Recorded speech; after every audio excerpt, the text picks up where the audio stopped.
Hello বন্ধুরা, আজকে Godzilla x Kong মুভির এক্সপ্লেইন নিয়ে চলে আসলাম। তাই আগেই বলে রাখি, এই একটি মনস্টার অ্যাকশন সিনেমা। এই মুভিতে দেখানো হয়েছে কং কিভাবে পৃথিবীকে বাঁচায় এবং কিভাবে সে তার কিং কং টাইটেল ফিরে পায়। তাহলে কথা না বাড়িয়ে চলুন এক্সপ্লেন শুরু করি।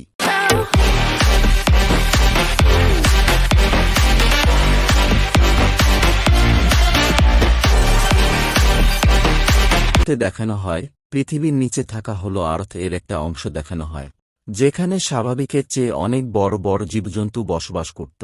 আর এদের মাঝে কং দূরে পালিয়ে বেড়াচ্ছিল, কারণ তার পিছনে কিছু কুকুরের মতো প্রাণী ছুটে বেড়াচ্ছিল। কং বুঝতে পারে সে এতগুলো কুকুরের সাথে লড়াই করে জিততে পারবে না। তাই সে একটা কুকুরকে মেরে তাকে দুই ভাগ করে বাকি কুকুরদেরকে ভয় দেখায়, এবং কুকুরগুলো তা দেখে ভয়ে পালিয়ে যায়। এরপর কং যখন সেই কুকুরের মাংস খাওয়ার জন্য চেষ্টা করে, তখন আমরা দেখতে পাই তার একটি দাঁত নষ্ট হয়ে গেছে, তাই সে কিছুই খেতে পারছিল না।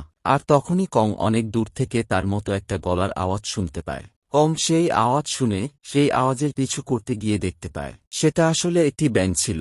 এখন কং তার দাঁতের ব্যথা নিয়ে বিশাল একটি পাহাড়ের পাশে বসে পড়ে। আর অপরদিকে আমাদের ডক্টর ইলিনাকে দেখানো হয়। তিনি একটি সংস্থার কং রিচার্জের হেড ছিল। এখন ডক্টর ইলিনা একটি কনফারেন্সে হোলোয়ার্ট সম্পর্কে মানুষদেরকে জানাচ্ছিল। আসলে হোলোয়ার্ট পৃথিবীর মাটির নিচে থাকা একটি বিশাল ফাঁকা জায়গা, এবং সেখানে যাওয়ার জন্য কিছু পথও ছিল। এই সত্ত্বেও মানুষ কেবলমাত্র হোলোয়ার্টের মাত্র 5% জায়গা এক্সপ্লোর করতে পেরেছিল। এদিকে আমরা দেখতে পাই এক্সকেলান নামক একটি মাকড়সা রোমে হামলা করে দিয়েছে। আর তখনই মানবজাতিকে বাঁচানোর জন্য গডজিলা ছুটে চলে আসে। আর শুধু 1 মিনিটেই গডজিলা খুব বাজেভাবে মাকড়সাটিকে ধ্বংস করে ফেলে, অর্থাৎ মেরে ফেলে। আর যুদ্ধ শেষ করে গডজিলা ফ্রান্সের বিখ্যাত কলোজিয়ামের ভিতরে গিয়ে ঘুমিয়ে পড়ে। আর এইদিকে হেডকোয়ার্টারের কর্মরত থাকা কয়েকজন লোক লক্ষ্য করে তাদের ডিভাইসগুলোতে এক ধরনের অদ্ভুত পিরামিডের মতো সিগন্যাল রিসিভ হচ্ছে। প্রথম তারা এগুলোকে যান্ত্রিক ত্রুটি মনে করে। এখন আমাদেরকে সেই মেয়েটিকে দেখানো হয় যাকে আমরা গডজিল মুভিতে দেখেছিলাম। জিয়া নামের এই মেয়েটা ইভি উপজাতিদের বেঁচে থাকা সর্বশেষ মানুষ ছিল। টেলিপ্যাথিক আকারে কং এর সাথে যোগাযোগ করতে পারত। সে স্কুলে ক্লাস করার সময় জিয়া অদ্ভুত এবং ভয়ানক কিছু ভিশনস দেখতে পায়। শুধু তাই নয়, সে নিজের অজান্তে এক ধরনের সিগন্যাল তার খাতায় এবং টেবিলে আঁকিয়ে ফেলে। মেয়েটার এমন অবস্থা দেখে সাথে সাথে স্কুল কর্তৃপক্ষ তার অভিভাবককে জানায়। ডক্টর ইলিনা আসলে এই মেয়েকে দত্তক নিয়েছিল। সে জিয়াকে নিজের মেয়ের মতোই ভালোবাসত। ডক্টর এই মেয়ের আঁকানো সিগন্যাল এবং মেয়েকে নিয়ে বাসায় চলে আসে। আর তখনই আমরা দেখতে পাই কোয়ার্টারে কর্মরত একজন লোক যখন ঘুমাচ্ছিল, তখনই হলো আর্টে লাগানো বেশ কিছু সিকিউরিটি ক্যামেরা ধ্বংস করে ফেলে একটি বিশাল অপরিচিত মনস্টার। এদিকে ডক্টর নিজেও খেয়াল করে যে তার কম্পিউটারগুলোতে আসা সিগন্যাল তার মেয়ের আঁকা সিগন্যালের সাথে মিলে যায়। বুঝতে পারে এই সিগন্যালগুলো নিশ্চয়ই কোনো অর্থ বহন করে। আর সেই অর্থ জানার জন্য ডক্টর মিয়ামিতে বার্নি নামক একজন লোকের সাথে দেখা করতে চলে যায়। সেই লোকটার সাথে সে হংকংকে দেখা করেছিল। যাই হোক, ডক্টর তাকে সিগন্যালগুলো দেখিয়ে এসব কিছুর অর্থ জানতে চায়। আর এসব কথাবার্তার মধ্যে ডক্টরের ফোনে টাইটান অ্যালার্ট চলে আসে। হঠাৎ করে গডজিলার ঘুম ভেঙে গিয়েছে। তাতে সরকারের ঘুম হারাম হয়ে গেছে, কারণ তারা জানতে চাচ্ছিল যে গডজিলা কোথায় যাচ্ছে। তাই ডক্টর আর্মি জেনারেলকে বোঝাতে লাগে যে গডজিলা যেহেতু জেগে উঠেছে, তাহলে অবশ্যই সে কোনো বিপদের আভাস পেয়েছে। আর তখনই ডক্টর জানতে পারে আর্ট পোর্টাল দিয়ে কং মানুষের দুনিয়া চলে এসেছে। সবাই ভয় পেয়ে গিয়েছিল, কারণ মানুষের দুনিয়াতেই কেবলমাত্র গডজিলায় রাজত্ব করে। তাই কংকে দেখার সাথে সাথে গডজিলা এবং কং এর মাঝে যুদ্ধ হওয়ার সম্ভাবনা তৈরি হয়ে যায়। তারা জিয়াকে সাথে করে নিয়ে কং এর সাথে দেখা করলে দেখতে পায় কং আসলে তাদের কাছে সাহায্যের জন্য এসেছে। তারা কং এর সেই ইনফেক্টেড দাঁতটা ঠিক করে দেওয়ার জন্য একজনকে নিয়ে আসে, যার নাম ছিল ট্রাপার। ট্রাপার সবার আগে কংকে অজ্ঞান করে ফেলে। তারপর ইনফেক্টেড দাঁতটি তুলে একটা মেটালের দাঁত লাগিয়ে দেয়। কাজ শেষ করার পর ট্রাপার আবার ডক্টর ইলিনার সাথে ফ্লার্ট করতে লাগে। তখন ডক্টর এলিনার সাথে দেখা করার জন্য বানি নামের সেই লোকটা চলে আসে। বানি আসলে ততদিনে সিগন্যালগুলোর অর্থ জানতে পেরে গিয়েছিল। এটা কোনো ইলেকট্রিক ওয়েভ বা সাউন্ড ওয়েভ টাইপ সিগন্যাল ছিল না, বরং এটা ছিল এক ধরনের টেলিপ্যাথিক সিগন্যাল, যার কারণে জিয়ার কোনো ইলেকট্রনিক যন্ত্র না থাকা সত্ত্বেও এই সিগন্যালগুলো রিসিভ করতে পারছিল। সেখানে থাকা কেউ আসলে পৃথিবীর মানুষদের কাছে সাহায্য চেয়ে এই সিগন্যালটা পাঠিয়েছে। তো এখন এই সিগন্যালের ব্যাপারটা খোলাসা করার জন্য তাদের একটা মিশন পরিচালনা করতে হবে হলো আর্টে। তারা এই সিগন্যালের ব্যাপারে ইনভেস্টিগেশন করার জন্য একটা প্লেন নিয়ে কং এর সাথে কং এর আসা পথ দিয়ে হলো আর্থে রওনা দেয়। একটি ভয়ঙ্কর যাত্রা শেষে তারা পৃথিবীর নিচে পৌঁছে যায়, আর কং এর সাথে সিগন্যালের উৎপত্তিস্থানে যাওয়ার জন্য বেরিয়ে পড়ে। তবে সেখানে তাদের সাথে এক প্রজাতির উড়ন্ত পাখির সাথে দেখা হয়ে যায়। এই পাখিগুলো খুবই শান্ত স্বভাবের ছিল, কিন্তু তারা যদি কোনো কারণে ভয় পেয়ে যায় তাহলে খুবই শক্তিশালী ইলেকট্রিক শক ওয়েভ রিলিজ করতে পারে। তাই ডক্টর এবং সবাই এই কথা চিন্তা করে প্লেনের রং পরিবর্তন করে সেই পাখিদের মতো করে নেয়, যাতে পাখিরা কোনোভাবেই ভয় না পায়। এদিকে আবারও হেডকোয়ার্টারে তোলপাট শুরু হয়ে গিয়েছিল, কারণ গডজিলা ততক্ষণে ফ্রান্সে পৌঁছে গিয়েছিল এবং সেখানে অর্থাৎ ফ্রান্সের নিউক্লিয়ার পাওয়ার প্ল্যান্ট ধ্বংস করে সেখান থেকে প্রচুর পরিমাণে নিউক্লিয়ার রেডিয়েশন গ্রহণ করে নিচ্ছিল। আর মুহূর্তের মধ্যেই গডজিলা ভয়ঙ্কর লেভেলের সুপারচার্জ হয়ে যায়। আর তখনই গডজিলাকে থামানোর জন্য ফ্রান্স সরকার কয়েকটা মিসাইল পাঠিয়ে দেয়, কিন্তু গডজিলা সামনে কিছুই টিকতে পারেনি। আর এই দিকে প্লেন নিয়ে উঠতে উঠতে ডক্টর তার দলবল নিয়ে হল আর্ট-এ থাকা রিসার্চ সেন্টারের কাছাকাছি পৌঁছে গেলে দেখতে পায় সেই রিসার্চ সেন্টারটা সম্পূর্ণভাবে ধ্বংস হয়ে গেছে। তারা তা দেখে অবাক হয়ে যায়, কারণ এত বছরে তাদের উপর কোনো হামলা হয়নি। হঠাৎ করে কোনো মনস্টার এসে এই হামলা করল, এবং কেনই বা করল এসব কিছু ভাবতে ভাবতে তারা পাহাড়ের উপর বিশাল বড় একটা স্কার দেখতে পায়। প্রথমের দিকে তারা কং এর কাজ ভাবলেও ডক্টর স্কার দেখে বুঝে যায় কং নয়, বরং ভয়ানক কোনো মনস্টার অথবা অন্য কিছুর কাজ। আর এদিকে কং তার কুড়ালটা নিয়ে বেরিয়ে পড়ে তার প্রজাতির কাউকে খুঁজে বের করার জন্য, কারণ কং তার প্রজাতির শেষ গরিলা, সে এই দুনিয়াতে একদম একা। এবং সে খুঁজতে খুঁজতে সাপটেরিয়ান রিলম নামের অন্য একটা স্থানে চলে আসে, কিন্তু সে জায়গাটি হল আর্টের চেয়ে সম্পূর্ণ আলাদা ছিল। সেখানে কং এর সাথে প্রথমবারের মতো দেখা হয় তার প্রজাতির ছোট্ট একটা বাচ্চা বানরের সাথে, যার নাম ছিল চুক্কু। কং বাচ্চা বানরটির সাথে বন্ধুত্ব করার চেষ্টা করলে তখনই তার উপর আরও বেশ কয়েকটা বানর এসে হামলা করে দেয়, কিন্তু কং স্বাভাবিকভাবে বেশি শক্তিশালী হওয়ায় সে মুহূর্তের মধ্যে সবগুলো বানরকে মেরে বানরগুলিকে তাড়িয়ে দেয়। তারপর কং বাচ্চা বানরটিকে জিজ্ঞাসা করে যে এসব বানরগুলো কোথা থেকে এসেছে। চুক্কু অনেক ভয় পেয়ে গেলেও সে কং এর সাথে করে নিয়ে নিজের এলাকাতে নিয়ে যেতে থাকে। আর এদিকে সেই সিগন্যালের উৎপত্তিস্থান খুঁজতে খুঁজতে প্লেনের ভিতরে আরেকবারের মতো অনেক শক্তিশালী একটা সিগন্যাল রিসিভ হতে থাকে, যার কারণে প্লেন আউট অফ কন্ট্রোল হয়ে গিয়েছিল। কিন্তু কোনো রকমে তারা সেই সিগন্যালের উৎপত্তিস্থানের কাছাকাছি পৌঁছে যায়, কিন্তু তারা সিগন্যালে একজ্যাক্ট লোকেশন কোথাও খুঁজে পাচ্ছি না। তারা আশেপাশে কোনো ইলেকট্রনিক ডিভাইস অথবা সিগন্যাল আসার কোনো কিছু খুঁজতে শুরু করে।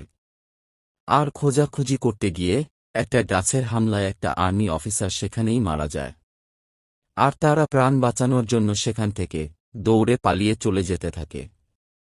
আর অপরদিকে আমরা গডজিলাকে দেখতে পাই, সে সুপার চার্জ করে বেরিয়ে পড়েছিল অ্যান্টার্কটিকা সমুদ্রের দিকে, এবং তারা রিচার্জ করে দেখতে পায় আন্টার্কটিকায় ছিল টাইটানিস টিয়ামার্ট নাম এক ভয়ঙ্কর ড্রাগনের মতো রাক্ষসী মনস্টার।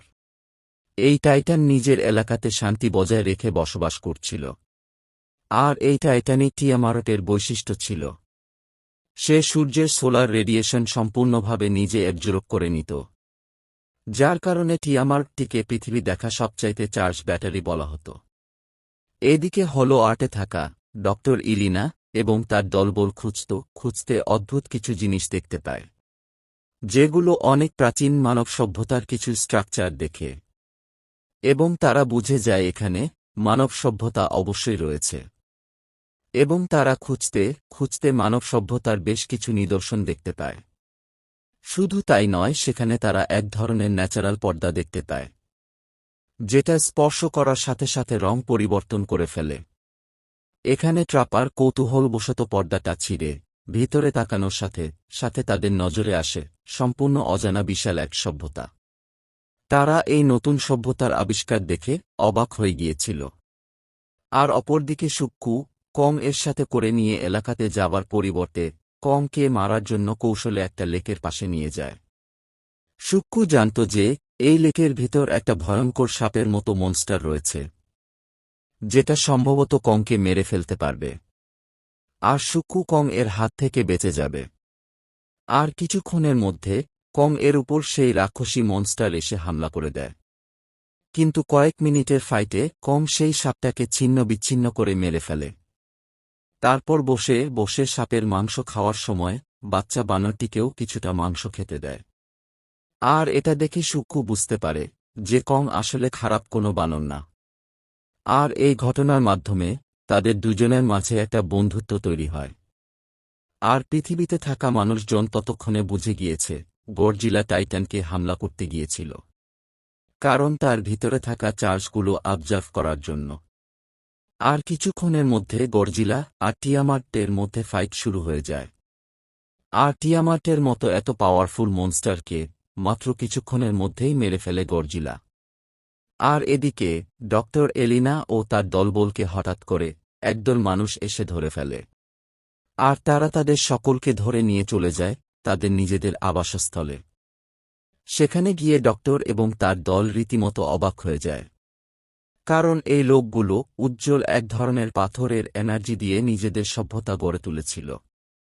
শুধু তাই নয়, এই এলাকাতে বেশ কয়েকটা পোর্টাল রয়েছিল, যার মাধ্যমে সরাসরি পৃথিবীতে যাতায়াত করা যেত। তারা যখন এসব দেখে প্রচণ্ড অবাক হয়ে গিয়েছিল, তখন তাদের সামনে এই মানব সভ্যতার মহারানী এসে হাজির হয়। আর অদ্ভুতভাবে এই সভ্যতার মানুষগুলো জিয়ার মতোই কথা বলতে পারত না। তারা এক ধরনের টেলিপ্যাথিক সিগন্যাল দিয়ে একে অপরের সাথে যোগাযোগ করত। এখন সে মহারানী বাকি সকলকে আটকে দিয়ে জিয়াকে তাদের নিজের কাছে ডেকে নেন, এবং তারা টেলিপ্যাথির মাধ্যমে জিয়াকে বুঝিয়ে দেয় যে আসলে তারা সকলেই ইভি সভ্যতার মানুষ। এদিকে সুক্কু কংকে সাথে করে নিয়ে নিজেদের রাজ্যের দিকে যাচ্ছিল। আর যাওয়ার পথে তারা বিশাল বড় টাইটানের কঙ্কালের উপর দিয়ে রাস্তা পার হচ্ছিল। আর এদিকে ইভি সভ্যতার লোকেরা জানায় যে তারাই সাহায্যের জন্য সিগন্যাল পাঠিয়েছিল। আসলে ভয়ঙ্কর একটা যুদ্ধ শুরু হতে চলেছে। আর সেই যুদ্ধ সম্পর্কে বিস্তারিত জানানোর জন্য ডক্টর এবং তার দলবলকে সাথে করে নিয়ে একটি গুহার ভেতরে চলে যায়। সেখানে অনেক প্রাচীন দেয়ালগুলোতে খোদাই করে লেখা ছিল যে হাজার হাজার বছর আগে হলো আর্থ ও পৃথিবীর মাঝে শান্তি কায়েম ছিল।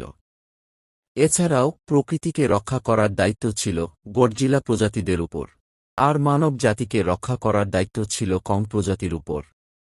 কিন্তু কং প্রজাতির ভিতরে একজন মানুষ ছিল, যে কিনা পৃথিবী ও হলো আরত দুই জায়গাতেই রাজত্ব করতে চেয়েছিল। তাই সে নিজের বানর সেনাকে সাথে করে নিয়ে গডজিলা প্রজাতির উপরে হামলা করে দেয়, এবং তারপর গডজিলার সম্পূর্ণ প্রজাতিকে ধ্বংস করে ফেলে।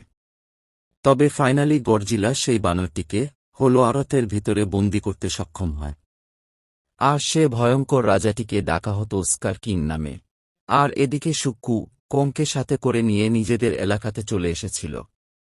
আর এই এলাকাতে রাজত্ব করত স্কার কিং নামের সেই ভয়ঙ্কর রাজা। সে এই বানর প্রজাতিকে চাকরের মতো খাটাত আর তাদের উপরে অনেক অত্যাচার করত, যেটা দেখে আমাদের মিস্টার কং অনেক রেগে যায় এবং সজোরে হুঙ্কার দিয়ে ওঠে। যে হুঙ্কার শুনে ফাইনালি কংয়ের সামনে চলে আসে এই মুভির মেইন ভিলেন স্টার কিং। স্কার কিং এর এন্ট্রি আসলেই দারুণ ছিল। তাকে দেখে সব বানরগুলো ভয়ে মাথা নামিয়ে ফেলেছিল, কিন্তু কং তার সামনে দাঁড়িয়েছিল, যার ফলে তাদের দুজনের মাঝে দুর্ধর্ষ লড়াই শুরু হয়ে যায়। আর লড়াইয়ের প্রথম দিকে স্কার কিং তার অস্ত্রের আঘাতে কংকে সহজেই কুপোকাত করে ফেলে।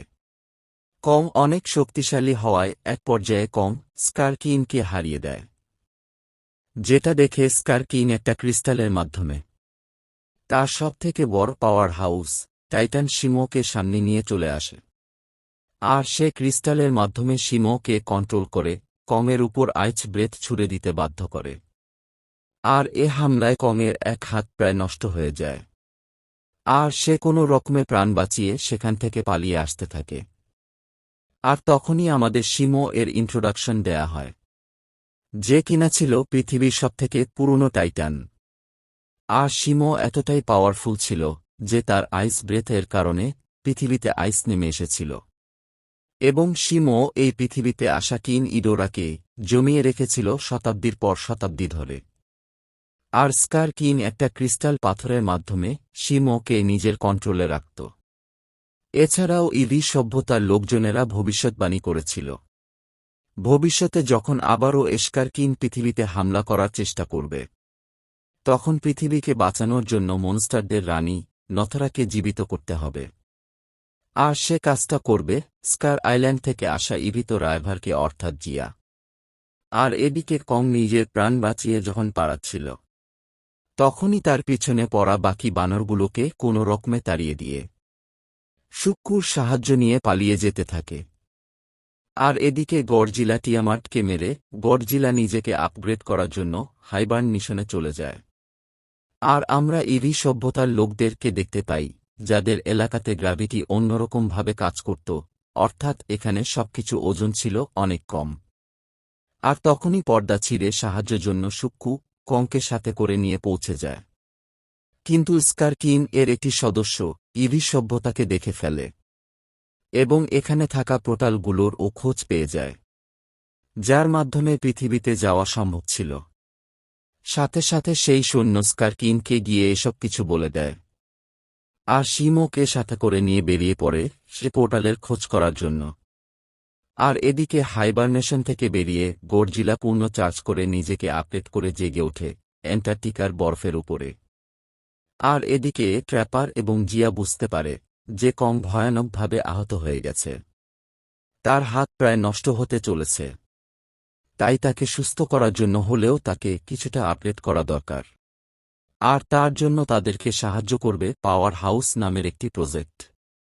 যখন মানুষ মেটা গডজিলার হামলা হয়েছিল, তখনই বুঝতে পারে যে কং এর চেয়েও পাওয়ারফুল পৃথিবীতে রয়েছে। তখন তারা কংকে আপডেট করার জন্য বিভিন্ন মেকানিক আর্মার বানাতে থাকে এবং তারা কং এর জন্য এমনই একটি রোবটিক হাতের ডিজাইন তৈরি করে ফেলেছিল, যেটা তারা কং এর হাতে লাগিয়ে দেয়। আর এই হাতের সাথে সাথে এক ধরনের সিরাম ছিল, যেগুলো ইনজেক্ট হওয়ার সাথে সাথে কং এর হাত ঠিক হয়ে যায়। কং এর গ্লাভসের কারণে কং আরও বেশি পাওয়ারফুল হয়ে যায়। কিন্তু তবুও কং একা শিমোকে এবং স্কার কিং এর সাথে লড়াই করে জিততে পারবে না। তাই সে বেরিয়ে পড়ে গডজিলার কাছে সাহায্য চাওয়ার উদ্দেশ্যে, যাতে গডজিলা স্কার কিং এবং শিমোকে পৃথিবীতে হামলা করার আগেই হলো আর্থে থামিয়ে দিতে পারে। কিন্তু সবাই ভেবে নিয়েছিল পৃথিবীতে আরেকটা ধ্বংসলীলা শুরু হয়ে যাবে, কারণ গডজিলা লড়াই করা ছাড়া কোনো কিছুই বোঝে না। আর গডজিলা কংকে দেখামাত্রই লড়াই শুরু করে দিবে।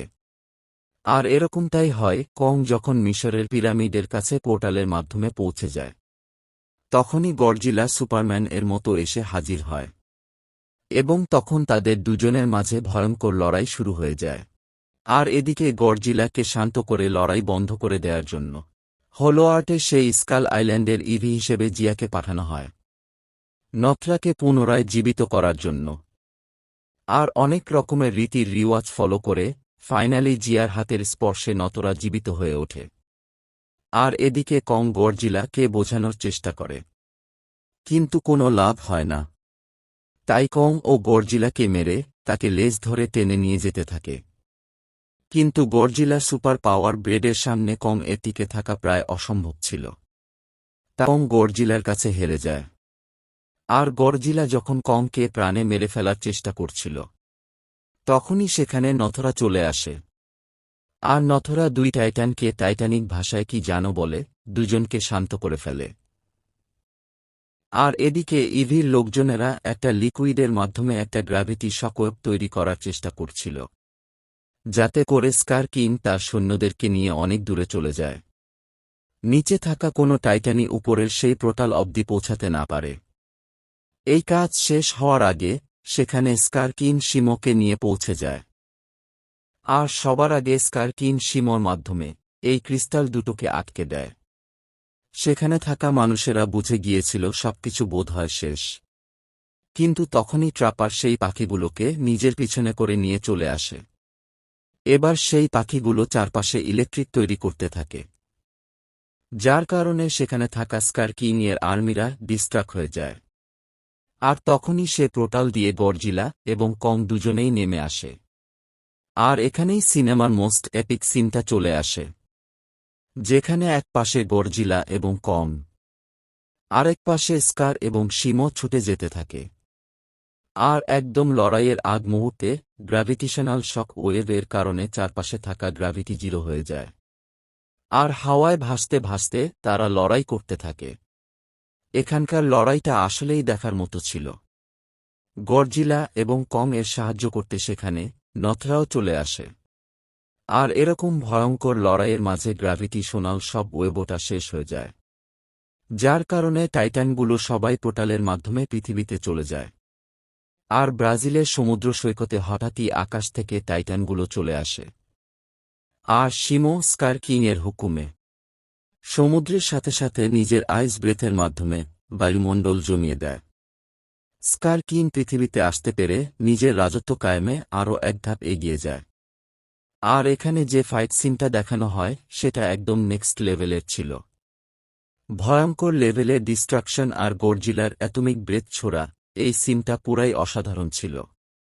সিমো কিছুটা ফাইট ব্যাক করতে পারলেও স্কারকিং এখানে নিজের নামের সাথে জাস্টিস করতে পারেনি। সে সবার হাতেই গণধোলাই খেয়েছে।